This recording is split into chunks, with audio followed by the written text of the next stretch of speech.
এই মুহূর্তে আবহাওয়ার গুরুত্বপূর্ণ খবর। দক্ষিণ পশ্চিম মধ্য বঙ্গোপসাগরে অবস্থান করা নিম্নচাপটি আরও শক্তি সঞ্চয় করে গভীর নিম্নচাপে পরিণত হয়েছে। আর এক ধাপ পেরোলেই 24 থেকে 48 ঘন্টার মধ্যে এটি ঘূর্ণিঝড় ফেইনজলে পরিণত হতে পারে। ঘূর্ণিঝড় ফেইনজলের প্রভাবে বাংলাদেশ, পশ্চিমবঙ্গ, আসাম, ত্রিপুরায় 24 থেকে 48 ঘন্টার মধ্যে যে মাঝারি থেকে ভারী বর্ষণ হতে যাচ্ছে এবং বেশ কিছু অঞ্চলে হালকা বৃষ্টিপাত হতে যাচ্ছে। কোন কোন অঞ্চলে কেমন প্রভাব থাকবে এই বিষয়ে আলোচনা করব। এখন আপনাদের উপগ্রহ চিত্রে নিয়ে যাচ্ছি। উপগ্রহ চিত্রে দেখতে পাচ্ছেন দক্ষিণ পশ্চিম বঙ্গোপসাগরে অবস্থান করা গভীর নিম্নচাপটি আরও শক্তি সঞ্চয় করে ধীরে ধীরে উত্তর পশ্চিম দিকে অগ্রসর হচ্ছে এবং সমগ্র বঙ্গোপসাগর জুড়ে ঘনীভূত মেঘ অবস্থান করছে এবং এই সকল সঞ্চালনশীল মেঘমালা ধীরে ধীরে উত্তর পশ্চিম দিকে অগ্রসর হতে শুরু করেছে।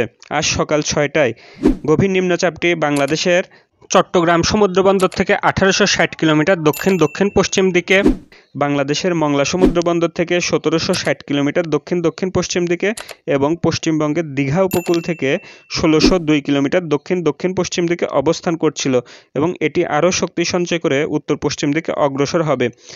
আপনারা উপগ্রহ চিত্রে দেখতে পাচ্ছেন যে গভীর নিম্নচাপের অগ্রভাগের মেঘমালা ভারতের অন্ধ্র, উড়িষ্যা, পশ্চিমবঙ্গ হয়ে বাংলাদেশ পর্যন্ত বিস্তার লাভ করেছে এবং 24 থেকে 48 ঘন্টার মধ্যে আরও গভীর এবং সঞ্চালনশীল বৃষ্টিবাহী মেঘ বাংলাদেশে প্রবেশ করতে পারে।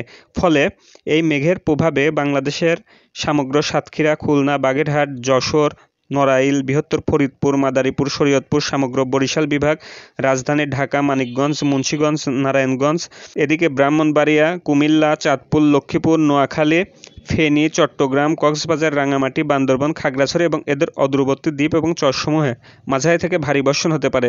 সেই সঙ্গে ভারতের সমগ্র ত্রিপুরা রাজ্য, বাংলাদেশ সংলগ্ন শহর কলকাতা, 2 মেদিনীপুর, 2 চব্বিশ পরগনা, হাওড়া, হুগলি, বর্ধমান এবং দক্ষিণ নদিয়া, পুরুলিয়া এই সকল অঞ্চলে মাঝারি থেকে ভারী বৃষ্টিপাত হতে পারে এবং কিছুটা হালকা বৃষ্টিপাত হতে পারে উত্তর নদিয়া, মুর্শিদাবাদ, নাটোর, পাবনা, সিরাজগঞ্জ, টাঙ্গাইল, গাজীপুর, কিশোরগঞ্জ এই সকল অঞ্চলে এবং বৃষ্টিপাত তুলনামূলক নাই বললেই চলে রাজশাহী বিভাগের বাকি অংশ, পশ্চিমবঙ্গের উত্তর পশ্চিম অঞ্চলের জেলাগুলো, সমগ্র রংপুর বিভাগ, ময়মনসিংহ এবং সিলেট বিভাগে বৃষ্টিপাত নাও হতে পারে।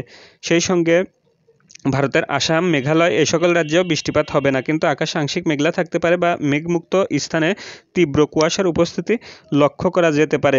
যেহেতু বঙ্গোপসাগরে একটি শক্তিশালী ঘূর্ণিঝড় হওয়ার সম্ভাবনা তৈরি হয়েছে, ফলে বাংলাদেশ আবহাওয়া অধিদপ্তর মংলা, পায়রা এবং চট্টগ্রাম সেই সঙ্গে কক্সবাজার উপকূলীয় অঞ্চলকে 1 নং দূরবর্তী হুঁশিয়ারি সংকেত দেখাতে বলা হয়েছে। ঘূর্ণিঝড় তৈরি হলে ধীরে ধীরে আরও সতর্ক সংকেত বাড়তে পারে। ঘূর্ণিঝড় কেন্দ্রের 48 কিলোমিটার ব্যাসার্ধের মধ্যে বাতাসের একটানা গতিবেগ 50 কিলোমিটার, যা দমকা এবং ঝোড়ো হাওয়া আকারে 60 কিলোমিটার পর্যন্ত বৃদ্ধি পাচ্ছে। ফলে সাগর ওই স্থানে প্রচণ্ড উত্তাল রয়েছে। এদিকে এই ঘূর্ণিঝড়ের প্রভাবে বাংলাদেশ এবং পশ্চিমবঙ্গে আগামী 1 ডিসেম্বর পর্যন্ত বৃষ্টিপাত হওয়ার সম্ভাবনা আছে। এখন উপগ্রহ চিত্রে দেখতে পাচ্ছেন বাংলাদেশের সমগ্র রংপুর, রাজশাহী, খুলনা বিভাগ, বাংলাদেশ সংলগ্ন পশ্চিমবঙ্গের দক্ষিণ পশ্চিম অংশ, সেই সঙ্গে মালদা, দিনাজপুর, ময়মনসিংহ, সিলেট, ঢাকা, বরিশাল বিভাগ এবং কুমিল্লা অঞ্চল, সেই সঙ্গে বৃহত্তর চট্টগ্রাম অঞ্চলের আকাশ আংশিক মেঘলা থেকে মেঘাচ্ছন্ন দেখা যাচ্ছে। আজ বাংলাদেশের রাত এবং দিনের তাপমাত্রা অপরিবর্তিত থাকতে পারে এবং ঘূর্ণিঝড়টি যেহেতু শক্তি সঞ্চয় করছে, ফলে তার আশেপাশের কেন্দ্রের দিকে মেঘ এবং বাতাস টেনে নিচ্ছে। ফলে হিমালয় থেকে ধেয়ে আসা শক্তিশালী শীতল বাতাস বাংলাদেশ, পশ্চিমবঙ্গ সহ ভারতবর্ষের উপর দিয়ে বঙ্গোপসাগরের দিকে অগ্রসর হচ্ছে। এর প্রভাবে বাংলাদেশের শীতল বাতাস এবং শীতের অনুভূতি বৃদ্ধি পেয়েছে। আগামী 28, 29 এবং 30 তারিখে মেঘের প্রভাবে এবং পশ্চিমা শীতল বাতাসকে মেঘ বাধা দান করার কারণে ধীরে ধীরে কিছুটা তাপমাত্রা, রাত এবং দিনের তাপমাত্রা বৃদ্ধি পাওয়ার সম্ভাবনা আছে। ঘূর্ণিঝড়টি শক্তি সঞ্চয় করে ভারতের চেন্নাই, দক্ষিণ অন্ধ্র এই সকল উপকূলে আঘাত করার সম্ভাবনা আছে।